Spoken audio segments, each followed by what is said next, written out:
There's a small path where I'm walking, made for those who live in fear. Bonjour à tous, bienvenue dans ce nouvel épisode du podcast Le Tricot Monde de Sophie. Je suis Sophie, vous pouvez me retrouver sur Instagram et Ravelry sous le pseudo Tricot Monde Sophie tout attaché et également sur mon blog Le Tricot Monde de Sophie sur Canal Blog. Nous sommes aujourd'hui le vendredi 16 février, je suis en vacances à la maison, je reprends le boulot lundi et voilà, aujourd'hui je vais surtout vous parler de mes 4 jours passés à l'AEF parce que c'était juste exceptionnel. Voilà, donc j'ai fait pas mal d'achats, on va en parler un petit peu, et puis bon, j'ai aussi quand même quelques petites choses à vous montrer, pas forcément en tricot, mais en couture, parce que j'ai profité d'être à la maison pour faire un peu de couture. Eh bien, allons-y, c'est parti pour le bilan de l'AEF.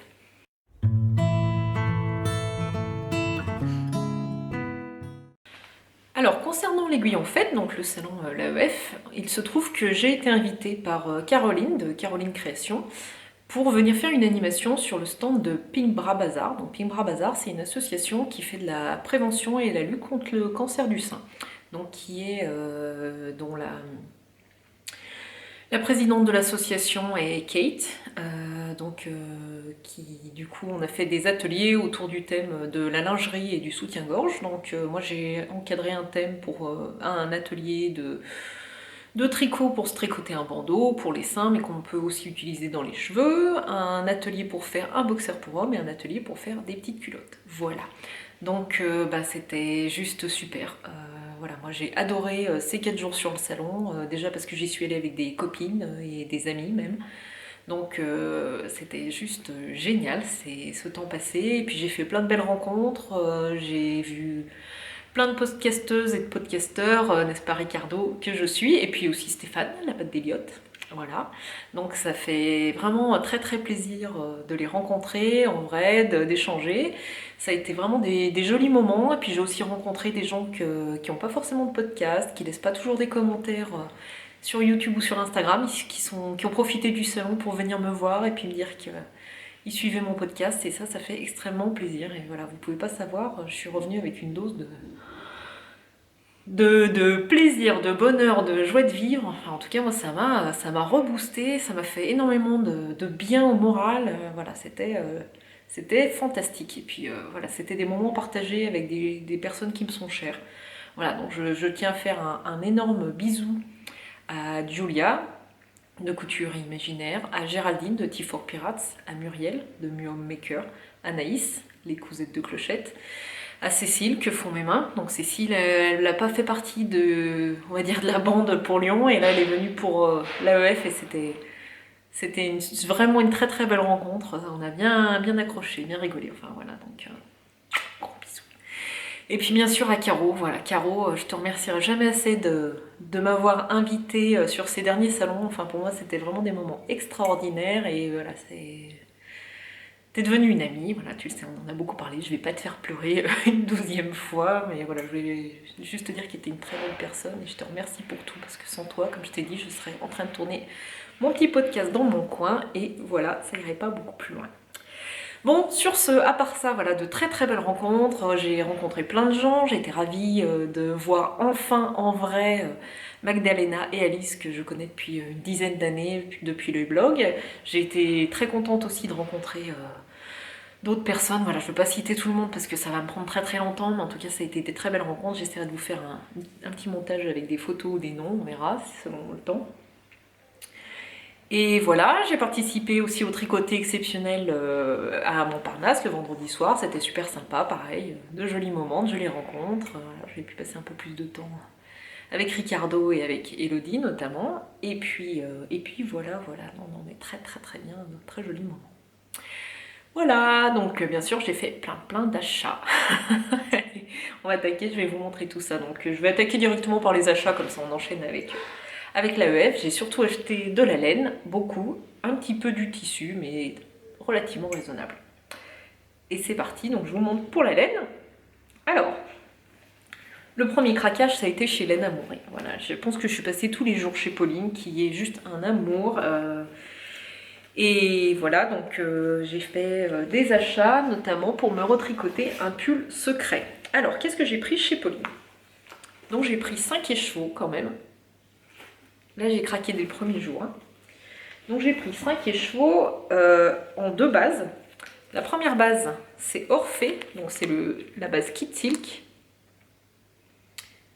Voilà, donc c'est le Kit Silk. Et l'autre base, c'est Aphrodite. Donc ça, c'est Baby Alpaca, 20% soie, 10% cachemire. Voilà, je vais vous montrer l'étiquette. Et les deux sont dans le coloris Un dîner à la maison Serpentard.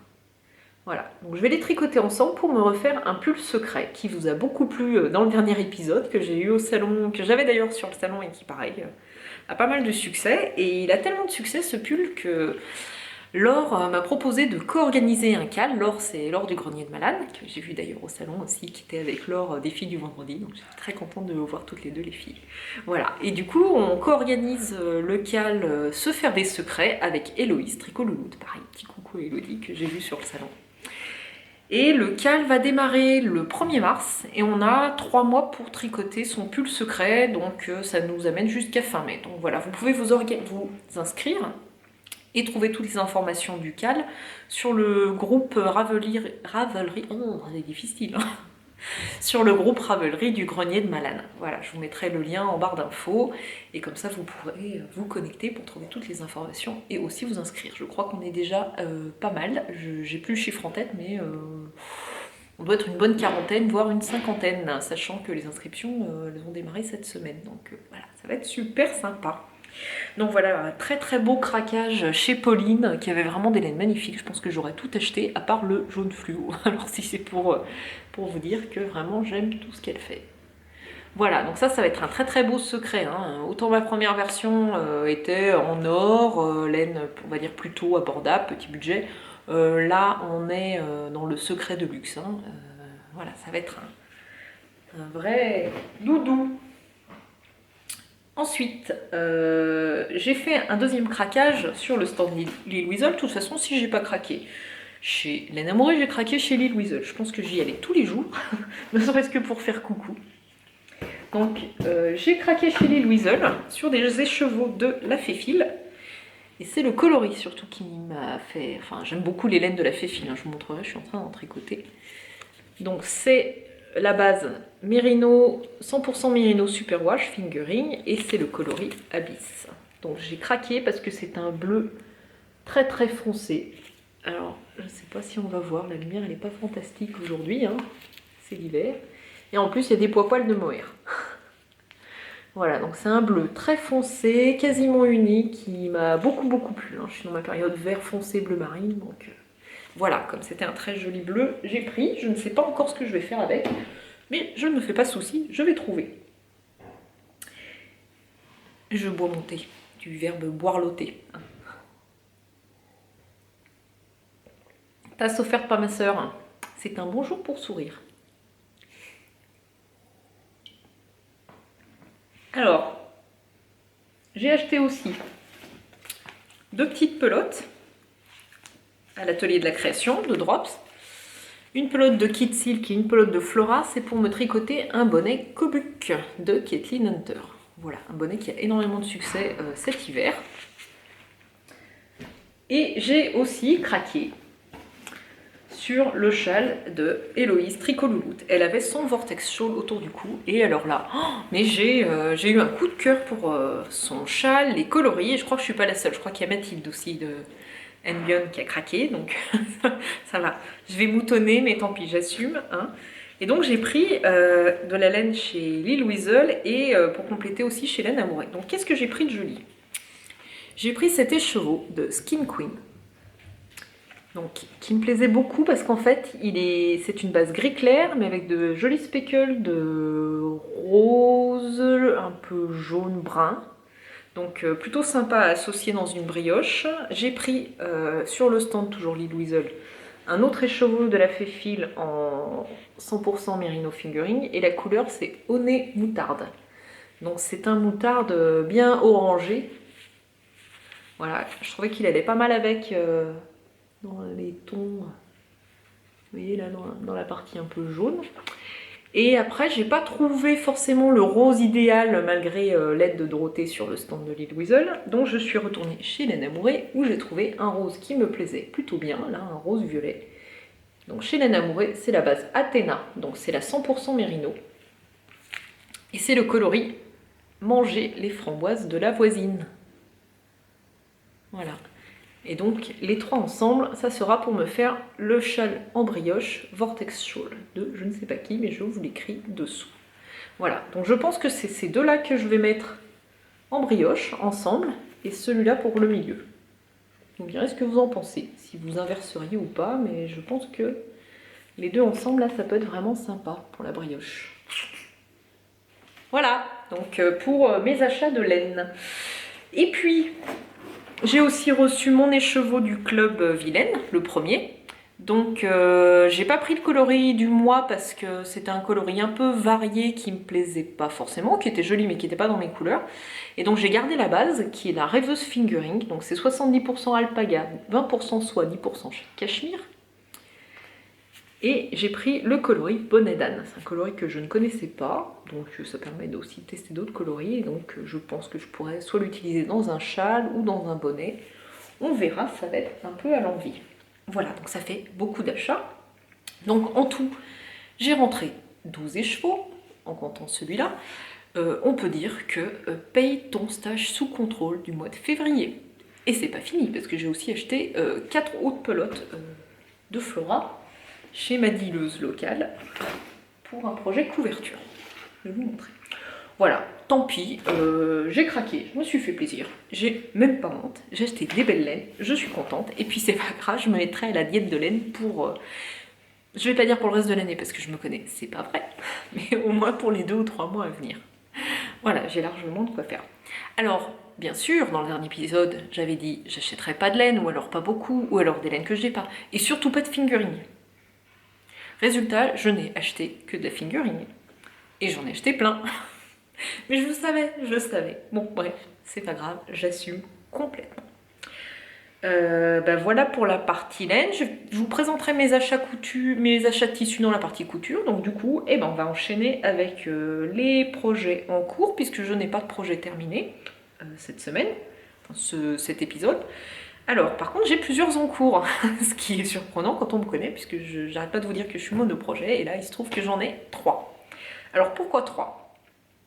Alors, en fait, j'ai commencé le pull Humulus de Isabelle Kremer, que je tricote en duo avec Caroline, donc ma copine Caroline Création. Alors, je suis là, j'avais quasiment fini, j'avais fini la partie jacquard et j'ai séparé les manches, juste avant de partir à l'AEF. Voilà. Et du coup, j'ai mis en attente, parce que comme on le tricote ensemble, je me suis dit que ça serait plus sympa qu'on continue toutes les deux. Voilà, donc comme je ne voulais pas partir à l'AEF sans un projet, emmener dans le train, j'avais quand même 3 heures de train, tout ça, j'ai attaqué un autre projet qui est le pull Astrantia de Marie-Amélie Designs. Alors, ce pull, moi je le tricote en laine La Féfile. Je vous ai présenté la dernière fois, je crois, les écheveaux. Donc c'est la base Merino Single et le coloris c'est Écaille de Sirène, voilà, qui est un vert tirant sur le bleu là, qui est très très joli, j'aime beaucoup. Et alors j'ai plutôt pas mal avancé. Alors par contre c'était quand même pas l'idée du siècle d'emmener un pull avec un yoke plein de nœuds. Pourquoi? Parce que du coup j'avais le nez collé sur mon diagramme et j'ai passé mon temps à regarder les points et donc du coup au tricoter le soir à Montparnasse et même au salon, c'était quand même pas franchement l'idéal. Bon bref, c'est pas grave. Malgré tout, j'ai quand même fait... donc quand je suis partie, j'avais rien, ou alors j'avais juste quelques rangs de côte et quelques nopes. Enfin, nopes ou point popcorn. Et quand je suis revenue au bout des 4 jours, je crois que j'étais arrivée à la séparation des manches. Donc là, cette semaine, j'ai plutôt bien avancé, puisque j'ai bien avancé le corps. Et j'ai mis en attente le corps parce que j'arrivais à la fin de mon 2e écheveau. Oh, je suis en train de faire plein de nœuds. Excusez-moi, je démêle mes plots. Voilà.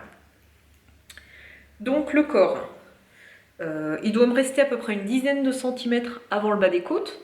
Sauf que j'arrive à la fin. Enfin, à la fin, il m'en reste un peu, mais j'arrive quand même à la fin de mon 2e écheveau. Et j'avais un peu peur quand même au niveau de la quantité, donc je me suis dit que j'allais attaquer à tricoter les manches. J'allais même faire les 2 manches, et puis voir ce qui me restait sur le 3e écheveau, éventuellement pour voir quelle longueur je donne au pull. Voilà, donc je tricote les manches avec des petites aiguilles 30 cm, parce que c'est ce que je préfère. Pour l'instant, je n'ai pas trouvé de meilleure technique, c'est pas l'idéal, mais c'est ce que je préfère. Parce que les 23 cm me font mal aux mains, j'aime pas le Magic Loop, parce que je passe mon temps à tourner le câble, et éventuellement, la technique que j'ai essayé la dernière fois sur le Zweig, qui consiste à tricoter les 2 manches en même temps, c'était pas mal, mais là il fallait du coup que je fasse 2 pelotons, et j'avais pas trop envie. Et puis de toute façon, mon aiguille était occupée par le bas du pull. Voilà. Alors que dire, je le tricote en taille 95, je fais un tour de poitrine de 88 moi, donc la taille 90, ça m'aurait pas donné suffisamment d'aisance. Et puis j'aimais bien en fait l'aisance qu'il y avait sur celui de Marie-Amélie, donc voilà, je lui ai demandé, elle avait à peu près, elle avait le sien en fait au salon, donc on a échangé un peu, et puis je lui ai posé la question, du coup voilà, je suis partie sur la taille 95. Alors, mon point popcorn, j'ai bien galéré. Et franchement, quand on le voit là, il est quand même pas fantastique, je vous l'accorde. Alors, j'ai pas utilisé la méthode indiquée dans le patron. J'ai utilisé une autre méthode. En fait, dans le patron, je sais pas si je peux vous en parler là pour dévoiler un peu. Bref, moi, la technique que j'utilise, ça consiste à tricoter. En fait, pour faire le point popcorn, on fait 5 mailles dans une. Donc, moi, je tricote bras avant, bras arrière, bras avant, bras arrière, bras avant. Avant, arrière, avant, arrière, avant. Et après, on retricote toutes les mailles ensemble, je crois. Bref, donc ça, c'est la méthode qui va le mieux pour moi. C'est pas l'idéal. Après, j'en avais parlé pas mal avec Cécile et de Que font mes mains, et puis avec Marie-Amélie, qui m'ont dit qu'au blocage, quand même, fallait pas hésiter à ressortir les noppes, et puis que c'est vrai que le blocage révélerait le pull. Donc bon, j'ai dit que j'essaierais après blocage. Voilà, finalement, on voyait pas si mal les pointes. Je pense que ça... Voilà. On tente. Sinon, je suis obligée de descendre la taille d'aiguille. Le patron, je crois qu'il est tricoté en 3,5. Moi, je le tricote en 3 pour avoir l'échantillon. Et encore, il faut que je serre, hein, parce que moi, je suis plutôt une tricoteuse lâche. Marie-Amélie tricote très serré. Donc voilà, donc en 3, c'est un peu longuet. Ça fait un peu mal aux mains, mais on va y arriver. Voilà, donc celui-là, bon, il avance plutôt pas mal quand même, hein, sachant que je l'ai commencé avant de partir à l'AEF. Je crois que j'ai dû l'attaquer le mercredi avant l'AEF. Donc voilà, il a, au bout d'une semaine, 7-8 jours de tricot, c'est plutôt pas mal. Bien. Donc ça, c'était pour le Astrantia. J'ai mis Astrantia tout à l'heure, j'ai un doute. Donc le Astrantia de Marie-Amélie Designs. Et je reboirlote, du verbe boirloter. Sinon, je participe au CAL, l'année de la blanquette, organisée par Mélise, la boutiqueuse. Et en fait, moi, j'utilise pas mal de restes de grosses laines que j'avais en stock. Donc, j'avais beaucoup de restes de Cascade, notamment. Cascade Eco, et classé en bulky à RAN. J'avais des restes de Cascade Super Wash. J'ai des restes de Gilliatt aussi en bleu. Donc je me tricote une couverture dans les couleurs de mon salon. Donc mon salon il est dans les tons de blanc, beige, jaune et j'ai des rideaux aussi bleu canard. Donc voilà, ça tombe bien, j'avais à peu près toutes les couleurs sauf du jaune. Donc je suis passée à Saint-Martin-d'Air, donc à côté de Grenoble, il y a une petite boutique qui s'appelle Madame Scrap et elle vend de la drops. Donc j'ai acheté des pelotes de Flora que je vais tricoter en double du coup pour avoir le bon échantillon, enfin pour avoir la bonne épaisseur de laine, dans le coloris jaune. Voilà. Donc on a quand même une vendeuse de drops dans la région de Grenoble, ce qui est plutôt pas mal. C'est bon Muriel, j'ai fini. Spécial dédicace. J'arrête de boire le thé. Alors ma couverture. En fait, moi, la couverture qui me plaisait beaucoup, c'est la couverture, la Heirloom Blanquette. Je crois que c'est Studio Macha et Puff, de toute façon je vous mets les références, qui est plutôt une couverture avec des très grands carrés, tricotés en laine Deka ou Worsted. Donc moi c'était cet esprit-là que je voulais, c'était une grande couverture pour le canapé mais avec des très gros carrés. Et après quand j'ai regardé un peu la construction, franchement ça me faisait énormément penser à la Memory Blanquette, qui est un patron gratuit, alors que le patron de la Heirloom, lui, il est à 6 €. C'est pas scandaleux, mais je trouvais que pour des petits carrés, c'était un peu dommage. Donc en gros, moi je suis partie du patron de la Memory Blanket, mais je tricote en grosse laine et j'ai fait 2 carrés. Voilà, fantastique.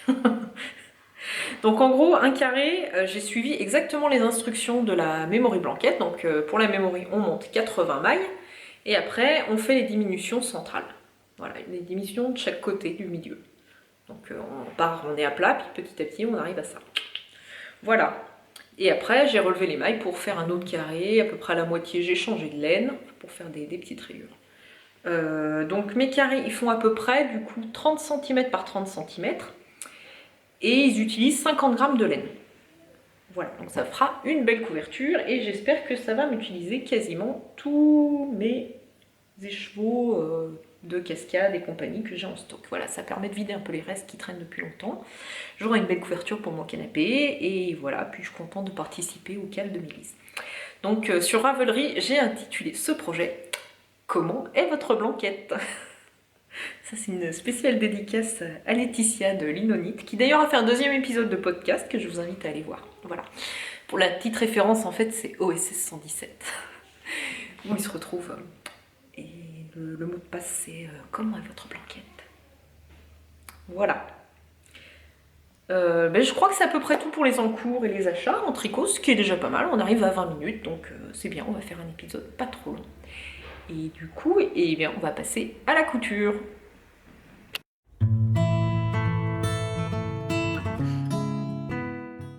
Alors en couture, j'ai 2 projets finis et un en cours. Je vous expliquerai pourquoi j'ai un en cours.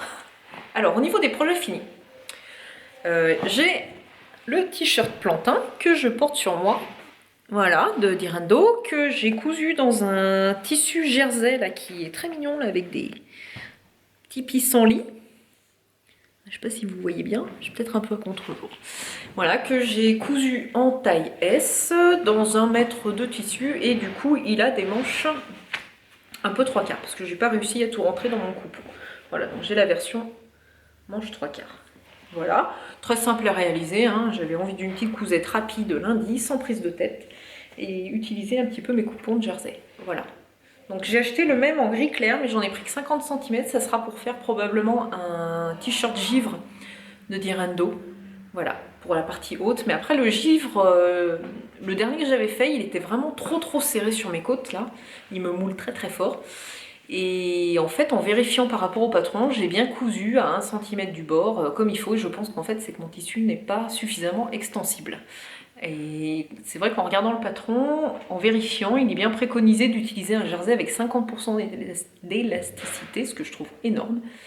Mais bon voilà, je vais voir si je vais pas le refaire et puis laisser un petit peu plus de marge, découper un peu large pour être un peu plus à l'aise. Voilà. Donc ça c'était pour le givre. Sinon, j'ai cousu une petite robe. Donc c'est dans un coupon que j'avais acheté chez Mondial Tissu. J'ai dû vous montrer la dernière fois. Donc je vous montre juste le tissu. Donc ça c'est la nouvelle collection, hein. Voilà, donc c'est un crêpe vert avec des petites fleurs jaunes. J'avais acheté 1,50 m et j'avais pour me disant je ferai une petite robe avec. Donc j'ai cherché dans mes patrons et j'ai trouvé dans un Burda, ça va peut-être faire un peu de bruit, hein, je suis désolée, un modèle de robe que j'avais repéré il y a très longtemps, qui est tout simple. Voilà, c'est cette robe-là. En fait, c'est une robe qui est avec un décolleté en V, taille élastiquée. Et en fait, la particularité, l'originalité de cette robe, c'est qu'elle a un grand pan devant. Voilà, donc je vais essayer de vous mettre le schéma, s'il veut bien. Voilà, et sinon, il y a une version unie. Comme ça, ça sera peut-être plus clair pour vous. Voilà, donc cette robe, je l'avais repérée depuis un petit moment. Et puis bon, je n'avais pas forcément trouvé ni bon tissu, ni quoi que ce soit. Il faut, je pense, un tissu bien fluide pour que le pan ait un joli tombé. Voilà, donc là, vous voyez dans une version unie. Voilà. Alors, j'avais quand même un doute sur la taille. Parce que Burda, moi, j'en couds plus beaucoup. Parce qu'à chaque fois, j'ai un souci. En fait, moi, on va dire qu'en dans le commerce, je suis un coup en 38, un coup en 36. Ça dépend un peu comment ça taille. Donc là, Burda, je ne savais pas trop quoi prendre parce que la dernière fois que j'ai voulu me faire une robe chez Burda, je l'ai cousue d'abord en 38, elle était beaucoup trop grande, je l'ai recousue en 36 et cette fois j'étais hyper serrée dedans. Donc bon, là j'étais un petit peu embêtée, donc j'ai demandé conseil sur Instagram. Après c'est vrai que beaucoup m'ont dit ah tu verras Burda ça taille super grand, fais plutôt le 36. J'avais quand même un petit doute, donc j'ai coupé le 38. Voilà, et en fait j'ai bien fait parce que honnêtement elle est pile poil, et voire même j'aurais eu un tout petit peu plus sur les hanches, c'était mieux. Donc en fait dans le 38 je pense que je ne rentrais pas mes fesses. Voilà. Donc finalement, peut-être que dans les burdas couture facile, ils taillent pile poil bien comme il faut. Je ne sais pas. Ou alors d'un patron à l'autre, ça n'a rien à voir et il faut malheureusement faire des tests. Donc voilà. Donc ma petite robe burda que j'ai coupée en 38 et avec son petit pan devant. Alors, presque aucune modification, si ce n'est que j'ai pas fait d'ourlet moi pour le pan. J'ai fait un rouloté à la surjeteuse. Et du coup, j'hésite un peu. Peut-être que je ferai quand même un mini rouloté, un mini ourlet. Ça sera peut-être plus joli. Mais en fait, j'avais pas trop envie d'avoir une couture apparente. Je sais pas, je vais essayer comme ça. Elle tombe très bien. J'essaierai de vous mettre des photos portées. Mais là, je n'avais pas envie de mettre une robe. Voilà. Donc, il n'y a qu'un truc, c'est ces parmentures là. Est-ce que ça vous le fait aussi, vous, à chaque fois, les parmentures, elles ressortent. Et ça m'énerve. Et je sais pas comment faire pour qu'elles tiennent bien en place. Bref. Sinon, tissu plutôt facile à travailler une fois que j'ai passé ma bombe de Fabulon dessus, parce que sinon il était hyper fluide, c'était une vraie galère. Et autrement, côté réalisation, hyper simple, puisque en fait on a une pièce pour le haut du dos, une pièce pour le devant, les manches, le pan et la jupe devant et dos. Donc en fait elle est quand même assez rapide à réaliser, j'ai pas mis très longtemps, et l'effet est quand même vraiment sympa. Elle est peut-être un poil courte. Après, moi, comme je pense que je vais la porter avec des collants opaques, j'aurai pas trop de soucis. Voilà, donc petite cousette rapide à faire. Ah si, il y a un petit détail aussi qui est mignon, je sais pas si vous allez voir, c'est qu'en fait, il y a un petit pli sur la tête de manche. Je suis désolée, on voit pas grand-chose. Voilà. Sur la tête de manche, il y a un petit pli tout mignon. J'ai bien aimé. Voilà. Ah, ça me fait penser. Faut que je vous dise, j'ai croisé Liz Taylor, du coup, à l'AEF, je suis allée la féliciter pour son livre, qui au passage est super bien fait, donc si jamais vous souhaitez vous mettre au tricot ou apprendre le tricot moderne, on va dire, ou circulaire, je vous encourage à investir dans ce livre, il est vraiment très très bien fait. Et ce jour-là, donc, je portais ma robe Forget Me Not et elle m'a fait des compliments, donc ça m'a fait ma journée, voilà. Liz Taylor qui me complimente sur ma robe, vous pouvez pas savoir ça. Comme quoi, hein. Enfin, voilà, mais j'étais très contente de la rencontrer. Sinon, au niveau couture, j'ai un en cours. Alors, j'ai attaqué, enfin, mon jean Ginger. Alors, le Ginger, ça faisait un moment que j'avais envie d'essayer de me coudre un jean. Alors, c'est pas tellement que ça me faisait peur, parce que j'ai déjà cousu des jeans pour les filles il y a assez longtemps, donc je voyais à peu près le principe. C'est surtout qu'en fait, le jean, moi je suis un peu difficile, il faut qu'il tombe bien, etc. Donc j'avais peur en fait de passer du temps sur le modèle et puis de me rendre compte qu'au final ça allait pas du tout, quoi. Et d'avoir passé la journée, j'aime pas trop prendre des risques en couture, je suis un peu casse-pied. Bref, donc voilà. Et en fait, pourquoi finalement j'ai décidé de me coudre un jean? Parce que ceux que j'achète dans le commerce, en général, je les trouve de plutôt mauvaise qualité. Les derniers que j'ai achetés, moi, c'était... alors, tant pis, je vais donner des marques chez Bonobo, que je trouvais plutôt pas mal. Bon, après, voilà, si je mets 50 € dans un jean, c'est pas non plus peut-être scandaleux. Après, sauf qu'en fait, les jeans, ils me font un an et ils craquent. J'en ai craqué deux là en l'espace de un mois, quoi. Même en 2 ou 3 mois, ils craquent tous à la couture des fesses. Enfin, c'est une vraie cata, donc ça m'a gonflé. Donc j'ai dit, bah, puisque c'est comme ça, je vais tenter de me faire mes jeans moi-même. Alors donc j'ai hésité longuement entre le Ginger, il y avait le Joe aussi. Enfin voilà, du coup je suis partie sur a priori une valeur sûre, puisque c'est un modèle qui a l'air d'avoir du succès, donc le jean Ginger. J'ai commandé du jean moi chez Coupon de Saint-Pierre, sans prendre de risque, hein. J'ai acheté 3 mètres de jean je crois pour 20 €. Je me suis dit que pour faire un premier essai ça irait très bien. Après, quitte après à investir dans du jean peut-être un peu plus... cher à voir. Et du coup, j'ai choisi de partir sur la version A. Donc la version A, c'est taille basse et jambe droite. Voilà. Donc moi je porte plutôt des skinny ou des slim, et puis là je me suis dit, bah, quitte à essayer de me coudre un jean, je vais essayer aussi une coupe un peu différente. J'en dois en avoir un de jean droit, mais voilà. Sinon pour la taille, donc j'ai lu le tableau des tailles, j'étais pile sur la taille 6, donc bah, j'ai suivi les recommandations. J'ai coupé mon jean et j'ai attaqué hier soir et surtout aujourd'hui à me coudre mon ginger. Voilà, donc les explications sont plutôt bien faites, pas de soucis, j'ai bien avancé. Et en fait, je suis arrêtée parce que je n'ai plus de fil de cordonnet pour finir de coudre et de surpiquer la ceinture. Ce qui est ballot. Je l'ai quand même essayé au fur et à mesure, notamment pour voir s'il y avait besoin de reprendre les jambes, et en fait il tombe vraiment super bien. Enfin moi j'ai pas de soucis. Après peut-être que mon jean il est un peu fin, un peu extensible, donc on verra s'il se détend ou pas, je vous ferai un retour quand il sera terminé. Mais sinon je pense qu'après même la taille 6 dans un tissu un petit peu moins extensible, ça doit passer quand même. Voilà, alors je vous montre un peu les détails. J'ai utilisé un petit tissu de mon stock, des petites chutes que je garde précieusement. Donc c'est un tissu renard pour faire les poches à l'intérieur. Je vous montre tous les bouts de fil, super. Voilà, mon petit tissu renard. Et du coup, pour rester dans le thème du renard, j'ai coupé un petit morceau de tissu pour faire une petite étiquette, façon étiquette renard sur la poche arrière. Et en fait, je ne sais pas si vous allez voir, mais sur les poches, j'ai essayé de faire des surpiqûres tête de renard. Bon, après, c'est peut-être dans ma tête, mais en gros, vous voyez, là, vous avez le museau du renard, et puis là, c'est la partie où, normalement, il y a les yeux. Voilà, ça m'a fait plaisir. Voilà. Et a priori, je pense qu'il va tomber vraiment plutôt pas mal. Donc, très très contente pour l'instant. Voilà, c'est pas... Il faut être un peu soigneux, il faut avoir une bonne machine à coudre qui accepte de coudre toutes les épaisseurs. On verra ce que ça donne là au niveau de la pose de la ceinture. C'est peut-être là que ça risque d'être problématique. Mais sinon, voilà, ça fait... C'est plutôt bien. Je vous en reparle donc la prochaine fois quand j'aurai racheté du coordonné, en espérant que je retrouve la même couleur chez Mondial Tissu.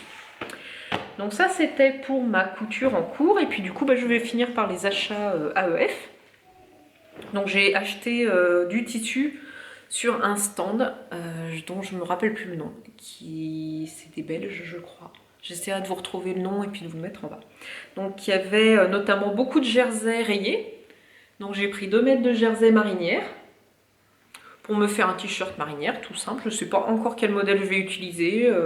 Je sais pas, j'avais peut-être envie d'une coupe un peu boxy. Peut-être le M-Lock Tee. Sinon j'ai pris ce coupon, 1,50 m de ce coupon Bordeaux là. Il est très fin et puis il a un petit aspect texturé. Je ne sais pas si vous allez voir. Ouais, si on voit pas trop mal là. Voilà. Alors, je sais pas si je me fais une robe ou une blouse. Je pense que je vais me faire une petite blouse, une petite tunique, et probablement ça sera la Eugénie de Atelier Scamit. Et j'ai aussi pris ce coupon là c'est une espèce de viscose satinée, pareil, un peu gaufré. J'ai pris 1,50 m de rouge. Et je sais pas encore ce que je vais en faire. Peut-être une robe. Quand j'ai montré à mon chien en disant une robe là-dedans, ça te choque? Il m'a dit non, pas du tout, c'est joli. Donc voilà, peut-être faire ça. Et voilà, du coup, pour la partie couture. Donc j'ai fait assez rapide. Voilà, ce que je retiens surtout, c'est les rencontres, c'est les échanges. Moi, ça m'a apporté énormément. Ces 4 jours d'aiguille en fait. C'était surtout des belles rencontres, des belles personnes. Enfin voilà, je veux pas citer tout le monde parce que ça va prendre longtemps, mais voilà, en tout cas, je sais que toutes les personnes avec qui j'ai eu l'occasion de discuter, voilà, ça m'a apporté beaucoup, beaucoup, et je vous en remercie. Voilà, sur ce, je vais essayer de faire un montage de cet épisode. D'ailleurs, à ce sujet, moi j'utilise Windows Movie Maker, qui est pas trop mal, mais le gros reproche que je lui fais, c'est qu'on peut pas en fait insérer des vidéos et laisser la bande son, en fait. Ce que j'aimerais, c'est pouvoir de temps en temps insérer des vidéos, faire des zooms et puis laisser ma voix dessous pour commenter. Ça, j'y arrive pas. Donc si vous connaissez un logiciel qui le fait, qui soit pas Mac, puisque je n'ai pas de Mac, mais je sais pas, peut-être Moviva, enfin j'en sais rien.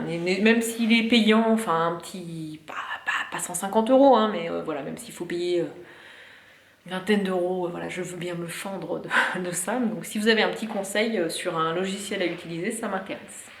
Voilà, sur ce, eh bien, je vous souhaite une belle journée ensoleillée et je vous dis à bientôt.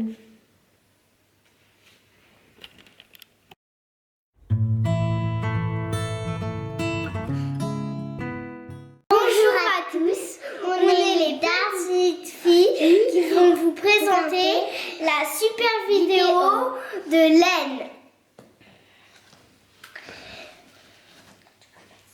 Ça c'est du rose violet, je l'aime bien parce que c'est ma maman qui l'a acheté, je sais pas où mais c'est beau.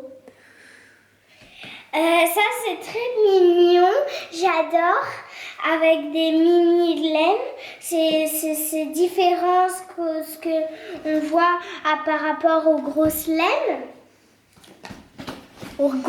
normales.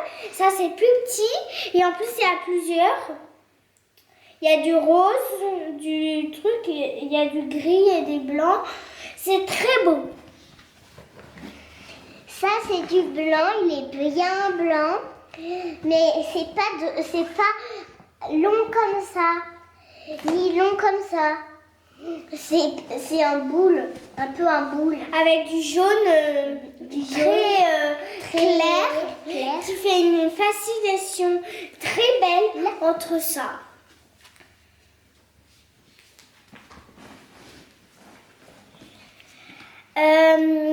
Puis ces couleurs entre elles, le bleu, le jaune et on l'a déjà présenté celui-là, on l'a déjà présenté.